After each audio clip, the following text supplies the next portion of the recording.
Are you hearing what I'm saying? I'm saying that those of you, your bank account will look different if you stop being fake. God can't bless you while you fake.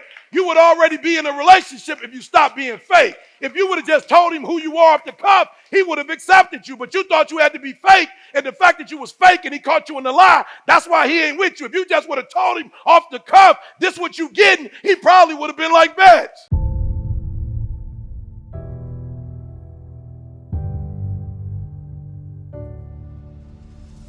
You still had that job if you hadn't lied and said you knew Excel.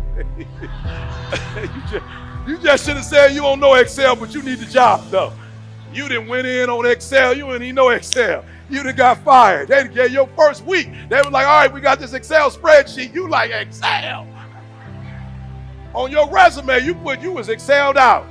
Listen to what I'm trying to tell you. I'm trying to tell you, most of us are so desperate. Most of us are crying to God. Most of us are saying we're not where we want to be. And God is saying you're not where you want to be because you fake.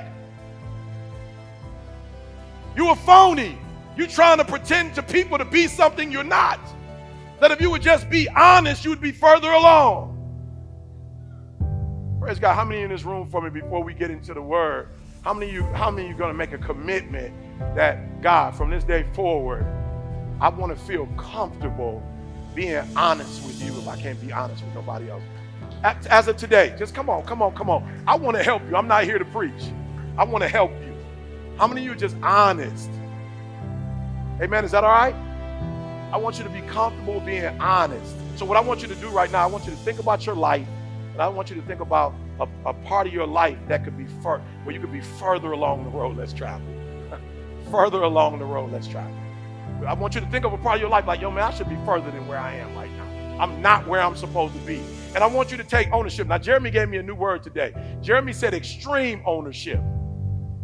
And that's what I want you to do. From this day forward, you're about to go to a whole nother level because you're about to take what? You about to take what? Come on, you about to take what? Listen to me. We connected to God, y'all. We don't have to be fake. We don't have to be fake anymore. I wanted to free you up. I remember when I used to be fake. I remember when, and I wasn't trying to be fake. I just felt I wasn't going to be accepted if I wasn't who they thought I was. Does that make sense? So I was what I thought you wanted me to be so that you could accept me. And then God says that you're trying to be something that you're not, so you're never going to be accepted.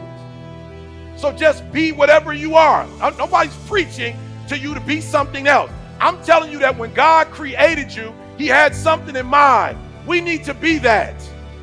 I remember Trey Hayden used to tell me all the time, you're minor in your major in your minor. I used to be like, what in the world? He like, bruh, you need to be more. I didn't realize that God did take me to Oakwood, but he didn't want me to take the same path that many of my friends that were in theology. God wanted me to go back in the world. So I looked forward to my boy because it wasn't what? This is what God always had for me, but there was a time where I would be what Trey or Irv wanted me to be, because when I wasn't that, it didn't seem like they accepted me the same way they accepted me when I dressed the way they wanted me to dress, when I talked the way they wanted me to talk. And perhaps if I would have just been myself, they still would have accepted me. I just felt like they wouldn't accept me if I was myself, and so I pretended to be something I wasn't, and I wasted a whole bunch of time because I ended up coming back to myself. And we still cool. Irv was just at Michigan State. We still cool. So God is saying you don't have to be fake. I know you in your mother's innermost parts before you were created. Come on, before you were born, I knew you. If you got a sexual addiction, just tell me. If you an alcoholic, just tell me. If you can't read, just tell me. God says when you was at Oakwood, you couldn't read. Why didn't you just tell me you couldn't read? Why was you faking it like you could read and you were skipping class, not because you wanted to skip, but you skipped on the days that they was going to make you read out loud? You should have just confessed you couldn't read and I could have helped you. I'm just telling you, some of you in this room, man, God got so much for you and you can't get it because you're being fake. So I want you to think about an area. Go back to the definition. I want you to think about an area according to the word forward where you can go forward.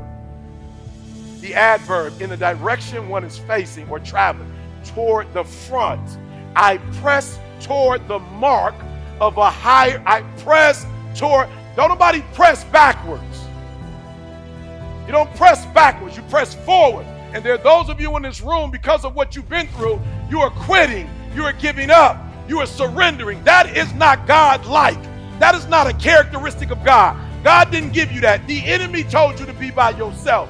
The enemy told you to be lonely. Why? Because when he rejected God, he ran from God. Don't you run from God. Don't you run from your calling. Don't you run from your gift. Don't you run from the struggle. That struggle is meant to make you stronger.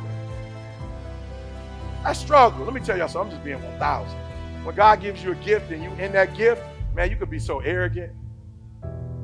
I never knew I was going to be this. God is so smart that he knew I was going to be this. Oh, y'all missed what I just said.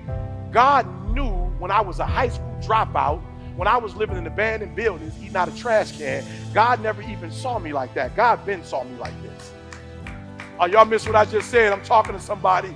God don't see you like your mistake. You see you like your mistake. God don't see you like that. God don't, listen to me. I got one homeboy who always want to remind me when I see him. He always want to remind me. Remember that car accident you got into when you were somewhere, being somewhere you were? I'm like, why does he always want to remind me? God don't even remind me of that. Like, every time I see my man, that's all he want to talk about. But I get it though, because I'm walking in my gift. I guess that's offend you. So you got to try to always remind me of the worst part of my life, because you don't want to accept the great part of my life. I'm not mad at you, bruh. But God didn't see me like that. God saw me as this. And because God saw me like this, he allowed that to happen, because God knew if nothing ever happened to me and I just got this, that I would be arrogant. But some of the mistakes I made is what made me humble. Some of the mistakes I made is why I connect to other people. It ain't the PhD that make me humble. It ain't the New York Times bestseller that make me humble. It's the stuff that I got into that God had to come and get me out himself.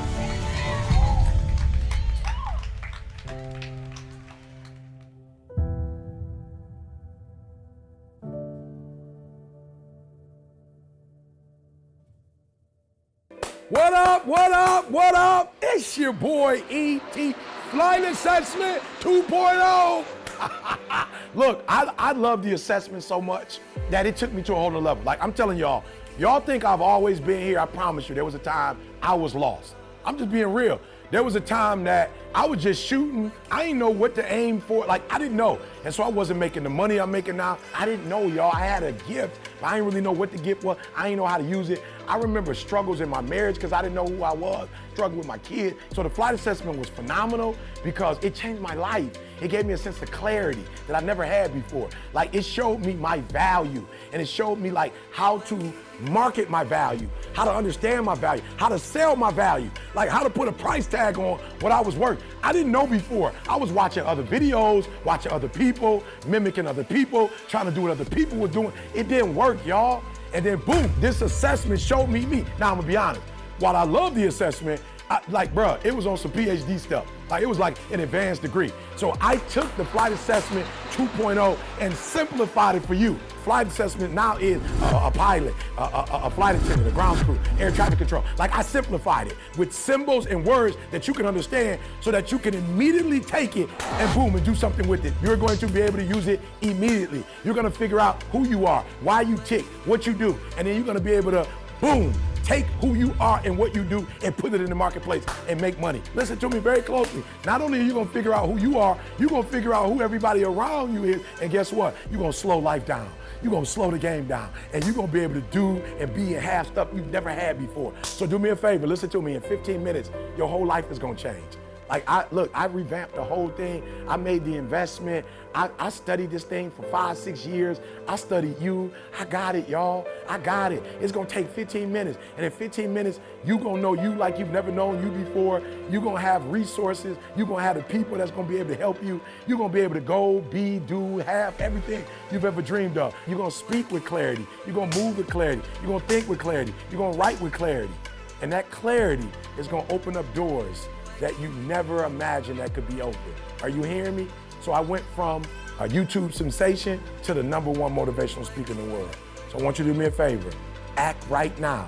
Don't think, don't overthink, right? Make the investment. Don't spend no money, make the investment. You're gonna get your money back. Click the button. register, sign up, and do me a favor, bro. I promise you, when you do, after that 15 minutes, you are about to make the rest of your life the best of your life. It's your boy E.T. The flight assessment has revolutionized my life and my family's life and my family's coming life.